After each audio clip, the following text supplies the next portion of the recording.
Otro de los temas que nos convoca esta noche, que tiene mucho que ver con lo que hemos venido hablando en las últimas horas, una investigación periodística, nuevamente CIPER, dando la tónica de este tipo de investigaciones. Está con nosotros Raúl Gamboni, periodista de CIPER, autor del reportaje. ¿Cómo estás? Gusto de saludarte nuevamente. Hola, buenas noches. Bueno, la ministra en visita, Romy Rutherford, encargada de investigar los casos de fraude en el Ejército, ha sido espiada por miembros de la Dirección de Inteligencia del Ejército desde el año 2019. Hechos que parecen ser una constante con Rutherford, más que más de un roce ha tenido con esa rama de las Fuerzas Armadas involucrada en graves casos de corrupción. Esta investigación periodística, Raúl, que ustedes desarrollan en CIPER, ¿dónde nace? ¿Cuál es la primera hebra que encuentran y que les permite llegar a estos resultados? Bueno, en general, todo lo que va siendo el caso Milico Ocaate y todas estas aristas de fraude que se están investigando en el interior del Ejército llaman la atención periodística ya de por sí. Dentro de ella hay varios protagonistas. Hay mucha gente que va a declarar, exfuncionarios, funcionarios en servicio activo, que van entregando diferentes pistas. Y dentro de esa búsqueda de información nos encontramos con un testigo que había declarado ante la ministra Rutherford y que él, asombrado, me relata en un momento una situación que él ha vivido durante el año 2019, que tiene relación con el hecho de que él, como había sido uno de los denunciantes de irregularidades en uno de los regimientos, específicamente en el regimiento logístico número 3 de Limache, que está ubicado en Renca, donde él había hecho algunas denuncias, él empezó a tener vinculaciones con los tribunales, porque efectivamente su denuncia llegó a oídos de la ministra Rutherford. Y en ese ir y venir a su abogado que está en el centro, recordemos que la oficina de la ministra está en Morandé con compañía, específicamente en esa esquina, y él transita por ahí y de pronto él se encuentra con un ex compañero del Regimiento de Inteligencia número 1 Soberanía y lo reconoce. Y ahí es donde él entabla una conversación informal con su ex colega. Y ahí se percata él de que algo están haciendo, que están trabajando, que están haciendo un operativo, porque él también había trabajado en ese tipo de operativo. Conocía la forma que tenía. Exacto, porque él también es un ex sargento de inteligencia. Raúl, permíteme un segundo. Mira, hay unas imágenes que quiero compartir con ustedes. Por favor, señor director. Ahí estamos viendo estas imágenes. ¿Quiénes son esas personas? ¿Cuál es el vínculo de responsabilidad que les cabe en esto que se está investigando, que es parte del reportaje de Raúl Gamboni de CIPER? Al regreso de la pausa, estamos en vivo, son exactamente las 11 de la noche con 55 minutos en Mentiras Verdaderas. Revisión de un reportaje de CIPER, el periodista Raúl Gamboni está con nosotros para hablar justamente de esto que se ha descubierto, del seguimiento que se hace a una ministra de nuestro país, a una jueza de nuestro país. La nota de CIPER, luego la comentamos con su periodista acá en nuestro estudio.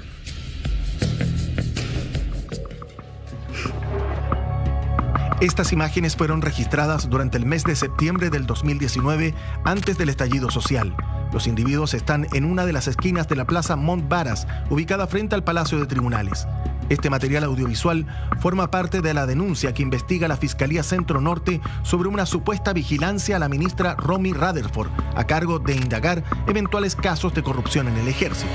Yo di aviso a algunas, personas de que había personal de inteligencia en la esquina de Morandé con compañía, al frente de la oficina de la ministra Rutherford, espiando a la ministra y a los que iban a ser citados a su oficina. ¿Y cómo sabes tú? ¿Tienes tanta certeza? Tengo certeza porque yo conozco a por lo menos uno de los agentes que están participando en esa operación, digamos. Juan Pablo Díaz Pino es ex sargento de inteligencia del Ejército, quien acusa haber sido dado de baja por denunciar hechos de corrupción. Se trata de uno de los espiados en la llamada Operación Topógrafo, escuchas telefónicas realizadas por la Dirección de Inteligencia del Ejército a 4 denunciantes de irregularidades en la institución castrense. Ahora Díaz Pino denuncia vigilancias a la ministra Rutherford por parte de la DINE, situación que respalda con estos registros audiovisuales captados en un lugar ubicado en diagonal a la oficina de la jueza, ubicada en la esquina de Morandé con compañía, en pleno centro de Santiago. ¿Cómo se obtuvieron estas imágenes? Bueno, estas imágenes, una vez que conocimos de la existencia, ¿cierto?, de estos agentes o supuestos agentes de la DINE, diferentes personas fueron colaborando, dado que obviamente se trataba de agentes de inteligencia, en la obtención de estas imágenes con el afán de ratificar y corroborar, ¿cierto?, que estos sujetos efectivamente estaban en estas labores de vigilancia, de espionaje, y que estaban a metros de la ministra señora Rutherford. De las imágenes captadas por los denunciantes, Juan Pablo Díaz reconoció a uno de sus ex colegas del Regimiento de Inteligencia del Ejército, donde sirvió hasta el año 2010. Claro, efectivamente a él lo conozco. Él es César Neira Medina, en este momento de ser sargento primero del Ejército. Y efectivamente hay personal, quizás por cuánto tiempo, siguiendo a la ministra y a los que están yendo a declarar. Ahora, él siempre está acompañado. Claro. Imagino que tendrá algún compañero, digamos. Sí, bueno. No se trabaja solo. Por regla general siempre se trabaja en pareja. Siempre son 2 o máximo 3 para este tipo de, digamos, de trabajo. O sea, este tipo de trabajo obviamente no corresponde y no se hace. Aquí se está haciendo y vamos a ver con qué intención. ¿Y todo esto con recursos de todos los chilenos? Obviamente aquí se ocupan recursos fiscales, se ocupa colación para los equipamientos, teléfono fiscal y hora hombre, que no dirían por qué está destinada a este tipo de operaciones. La ministra Rutherford envió los antecedentes al Ministerio Público, que designó al fiscal de la Unidad de Delitos de Alta Complejidad de la Fiscalía Centro Norte, Jaime Retamal, para que indague la denuncia.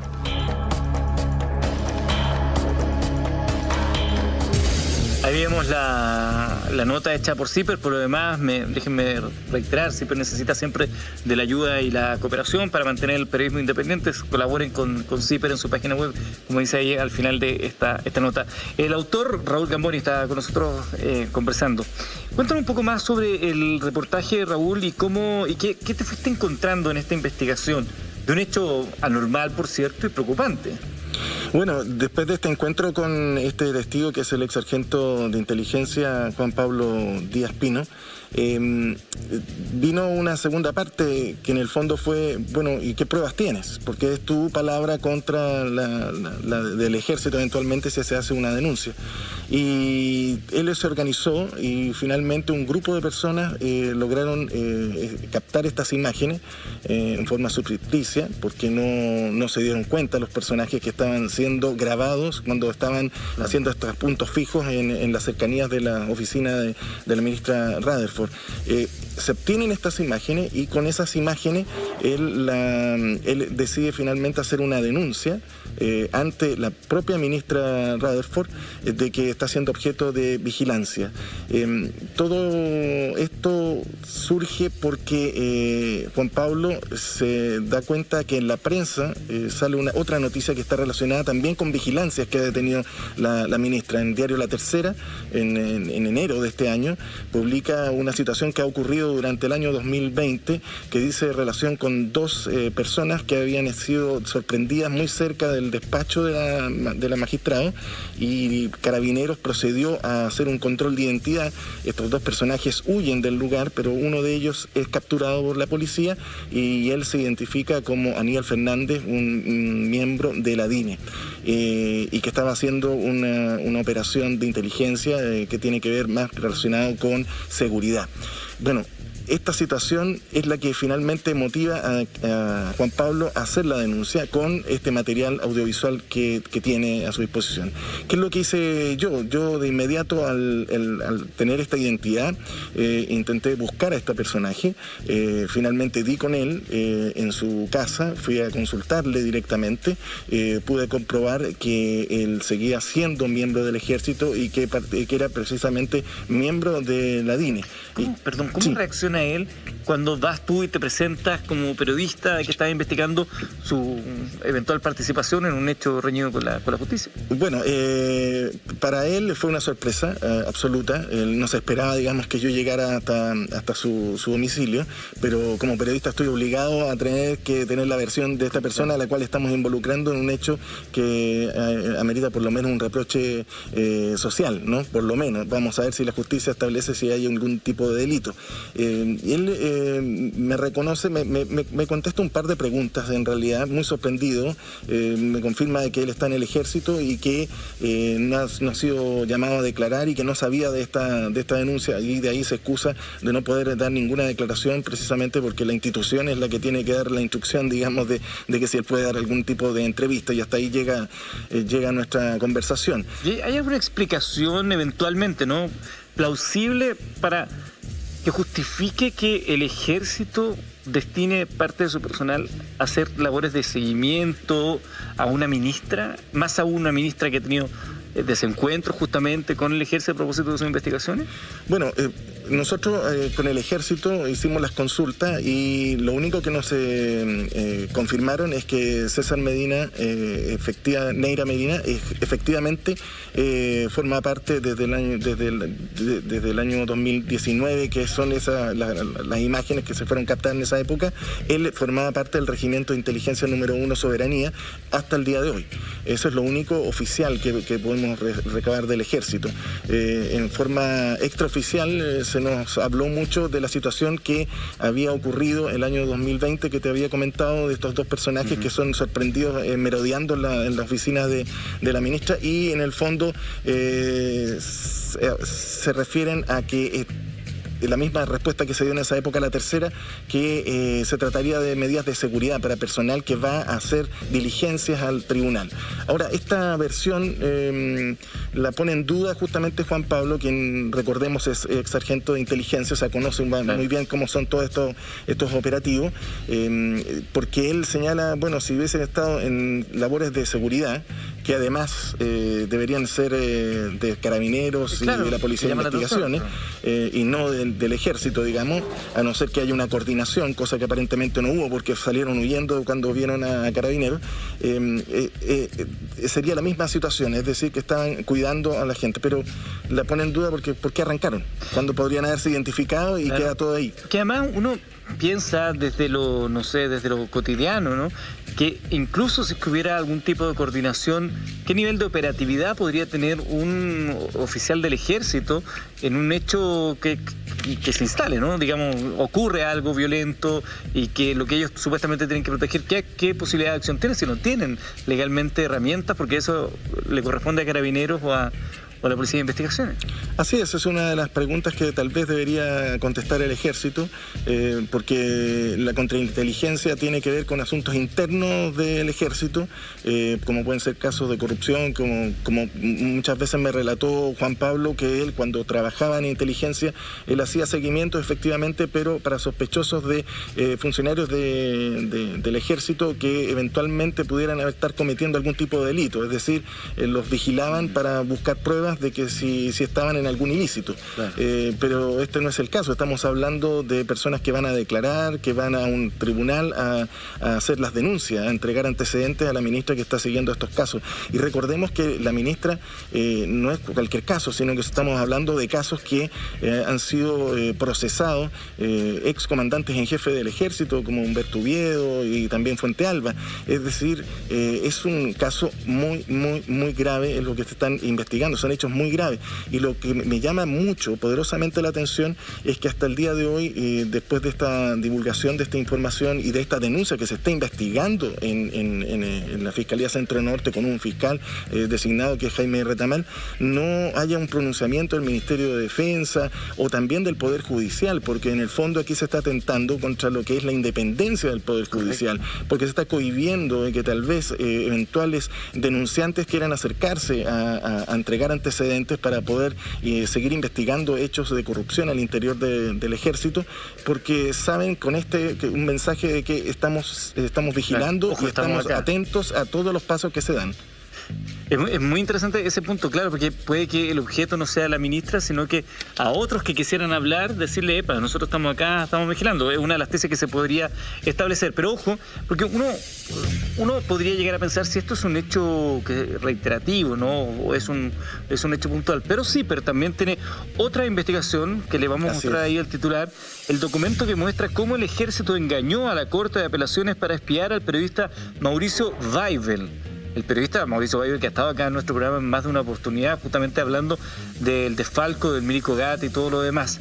Al regreso de la pausa vamos a hablar también y vamos a ver parte de esa investigación, hechos que tienen que ser investigados, por supuesto, y sancionados, porque la verdad, en estas materias que son tan delicadas también para la fe pública, son absolutamente relevantes. Nosotros en Mentiras Verdaderas hablamos de ello porque acá nos gusta tocar todos esos puntos de vista.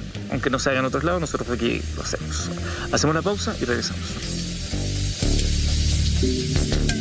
Antes de ir a la pausa, el documento que muestra cómo el ejército engañó a la Corte de Apelaciones para espiar al periodista Mauricio Weibel. Estábamos hablando previamente con Raúl Gamboni, periodista de CIPER, a propósito de este seguimiento a la jueza Rutherford, y ahora nos entramos de esta otra investigación que involucra a un periodista de CIPER que ha estado justamente haciendo investigaciones sobre financiamientos o más bien con respecto a malos usos de fondos del ejército, y cómo se produce este engaño para poder pinchar el teléfono de Mauricio Weibel.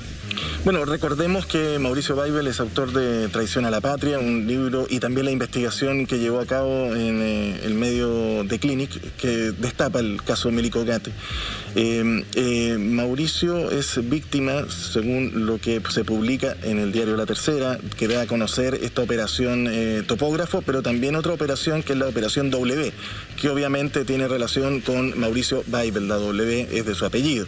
Y esta operación el ejército la justifica en su momento junto con el ministro de Defensa y otras autoridades del ejército, de en ese momento? Sin mal no recuerdo, Alberto Espina, que justifican de que está bien realizado porque hay una autorización de un ministro de corte, que es como se establece en la ley de inteligencia, que se pueden hacer estos pinchazos telefónicos, pero con justificarlo con razones de seguridad nacional.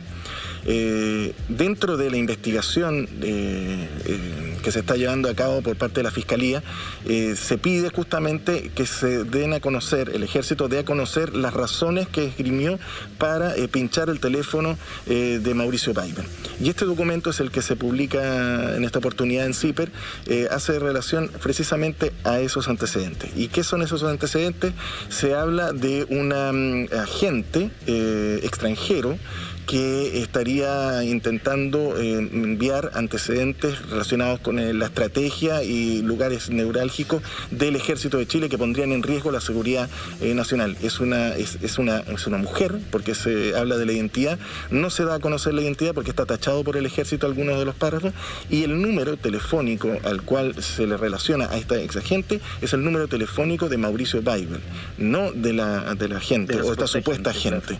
Entonces, esta situación pone justamente en entredicho los argumentos que se dieron para justificar este pinchazo telefónico. Esto está dentro del marco de una investigación que se lleva a cabo en la Fiscalía.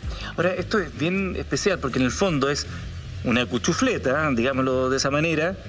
Inventan un personaje, una supuesta agente, etcétera, etcétera, y le meten por debajo el teléfono del periodista Mauricio Weibel, que no es cualquier periodista, es un periodista que ha estado investigando justamente al ejército. Y pasado ese supuesto filtro que nadie revisa, finalmente autorizan para que se pinche el teléfono de Mauricio. Así es, y se pincha, y todo esto en el año 2017, que es un año después o 2 años después del destape del Milico Gatti. Efectivamente, pero mira, Eduardo, si mal no recuerdo, hay muchos otros casos que también se ha dado de que, por ejemplo, en Carabineros, muchos se justificaban el pinchazo de muchos personajes, incluyendo a Yerko Puchento en algún momento, que también se le pinchó su teléfono. Justamente se daban otro tipo de argumentos, y es una práctica aparentemente que se está dando en la inteligencia para poder burlar estos controles que tiene el Poder Civil, para que no sean mal utilizadas estas herramientas que tienen una finalidad, que es la seguridad nacional. Ahora, yo no veo en qué pudiera afectar la seguridad nacional la investigación que está llevando a cabo un periodista.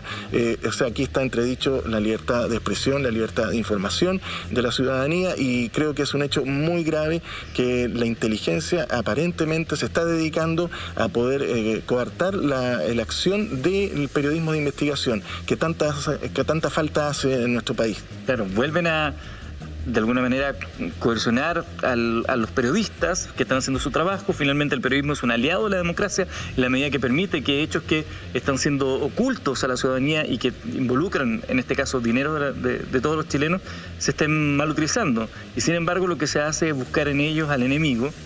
Y ahí para entender, los jueces, el Poder Judicial, ¿tiene cómo chequear que el teléfono que me están entregando, que supuestamente van a pinchar, correspondería a quien dicen que corresponde, o tienen que simplemente ellos creer nomás lo que les entrega el oficio que venga en este caso del Ejército? Bueno, en este caso, que es lo único concreto que tenemos a la mano, digamos, para poder dar una opinión, aparentemente no, porque vemos que es la situación de que el teléfono es de Mauricio Weibel y se utiliza como si fuera otra persona, un agente extranjera que viene a hacer espionaje a nuestro país, da cuenta de que no habrían estos mecanismos de control o de fiscalización de la información que está entregando un órgano de inteligencia del Estado, es decir, estamos hablando de la Dirección de Inteligencia del Ejército. Deberíamos poder confiar, ¿no? Pero con estas situaciones que van descubriéndose poco a poco, uno comienza a tener cierta desconfianza y eso es muy peligroso para nuestra democracia. Raúl, ¿hay antecedentes de hechos similares en otros países donde este tipo de cosas están mucho más regulados, haya mayor fiscalización de estos hechos respecto a las responsabilidades que involucran? Mira, no conozco casos concretos, pero me imagino que en países como Estados Unidos o en Europa, me imagino que si son descubiertos efectivos de inteligencia burlando la ley de inteligencia y también utilizando personal para espiar, vigilar o controlar los movimientos de una magistrada, por cierto que causaría más de un revuelo y más de alguna consecuencia traería, por lo menos que se dieran a conocer las razones y el porqué y que se dé una explicación. Exactamente, tiene que ser una explicación lógica, ni siquiera a los medios, al gremio o a Mauricio Weibel, por cierto, sino que también a la ciudadanía respecto a lo que se está haciendo con el dinero de todos los chilenos y dónde está el verdadero enemigo para algunas personas. Yo te preguntaba esto de cómo ocurre en otros lados, porque está el caso de Colombia, ¿no? En Colombia, una docena de oficiales, incluido un general, fueron dados de baja por el Ejército por un escándalo de escuchas ilegales, seguimientos y perfilamientos a más de 130 periodistas, políticos, militares retirados, sindicalistas e incluso exfuncionarios de la presidencia por parte de la inteligencia militar. El hecho además significó la baja del comandante del Ejército y llegó a salpicar al expresidente de Colombia, Álvaro Uribe, en su momento. Este caso de Colombia muestra algunas de las acciones que se podrían tomar por espionaje de militares cuando no son bien llevados, cuando no tienen el objetivo para el cual estas instituciones y este ordenamiento jurídico se generan. Sí, bueno, es un caso importante el que acabas de mencionar, es grande, pero en Chile, recordemos el caso Huracán, también ahí tenemos un montaje, o sea, cómo la inteligencia se utiliza para otros fines, ¿no? Y yo creo que aquí hay que ver muy delicadamente lo que es la inteligencia, establecer, sobre todo que se habla mucho en el Congreso de la nueva ley de inteligencia, de cómo vamos a normar aquello, también se habla del tema de la inteligencia para la Araucanía, para la macrozona, como se le ha denominado en forma casi militarizada, toda una zona que comprende el Biobío y la Araucanía. Es un tema importante que deberemos enfrentar. La inteligencia es necesaria, pero una inteligencia que ayude a preservar los valores democráticos, ¿no? Y no lo que aparenta ser una suerte de inteligencia, en el caso del Ejército, que está apuntando más a saber cuáles son los próximos pasos de la justicia en torno a los casos de corrupción interna que hay en la institución. Raúl, desde tu expertise, un hecho como estos dos casos, lo de la ministra Rutherford y lo de Mauricio Weibel, ¿amerita una comisión investigadora por parte de la Cámara de Diputados? Y si es así, ¿sirve de algo ese tipo de instancias? Yo creo que sí amerita en el sentido de que aquí hay un poder judicial que está siendo, que tal vez está siendo burlado, porque se están entregando antecedentes que no son correspondientes a la realidad para pedir intervención de un teléfono, por ejemplo, que se da otra información de un propietario que no es, sino que es un periodista y encubierto se menciona una supuesta agente extranjera. Claro que ameritaría, porque si un periodista, o sea, cualquiera de nosotros puede estar en riesgo. Yo creo que sería provechoso y que para poder sacar algún tipo de resolución, porque no podemos quedarnos con los brazos cruzados. O sea, creo que una comisión podría ser interesante de abordar para investigar este asunto, porque esto hay que investigarlo. Esto es yo creo que es la punta del iceberg sobre lo que puede estar pasando en lo que es la inteligencia. Es bien interesante este punto y uno puede ir vinculando los temas, ¿no? Comenzamos hablando a propósito de la situación que vivieron un equipo de televisión nacional en este fin de semana con un camarógrafo que pierde uno de sus ojos, tiene heridas de bala en su cuerpo, un periodista también amedrentado a través de las balas. Luego hablábamos con un personaje que vivió una época donde la inteligencia fue relevante con todos los bemoles que esto tenga, es su versión, son sus hechos, está en su libro, contrastando con lo que habíamos escuchado la semana pasada. Y cerramos contigo, Raúl, y estas investigaciones periodísticas. Nuevamente, la inteligencia como un eje articulador de algo que se necesita y que se necesita que se haga bien. ¿Y por qué es tan relevante? Porque finalmente los hechos de violencia, los hechos que son enemigos de la democracia, esa palabra que muchas veces la política suele hacer gárgaras con aquello, todo lo que es enemigo de la democracia, empiezan a mirar y a poner el foco donde no deben estar. El periodismo no puede ser un enemigo de la democracia, al contrario, es un aliado de la democracia. El periodismo siempre ha permitido que usted conozca aquello que otros que son poderosos no quieren que usted escuche. Y si hay amedrentamiento para los periodistas que hacen esta labor investigativa, como lo que hacen ustedes en CIPER, por ejemplo, sin duda que se pone en entredicho la posibilidad de que usted conozca la verdad. Si vamos a tener inteligencia en Chile, que sea bien hecha para capturar a los malvados, a los malhechores, a los enemigos de la paz social, no a los que quieren que la verdad finalmente termine por salir a flote. Eso es una de las grandes tareas también que tenemos en este Chile donde usted y yo queremos lo mismo. Queremos un Chile mejor para nuestros hijos, un Chile donde podamos convivir en paz. Raúl, muchas gracias por acompañarnos, felicitaciones nuevamente. Gracias. Le dejamos ahí una caja de vinos de la CAB. Muchas gracias. Para que disfruten, porque no todo va a ser trabajo. A esta hora de la noche a lo mejor 1, 2 o 3 copitas de vino no vienen nada más. Buenas noches a todos, muchas gracias. Nos juntamos mañana martes acá en Mentiras Verdaderas. Seguimos hablando de Chile. Que descansen. Buenas noches.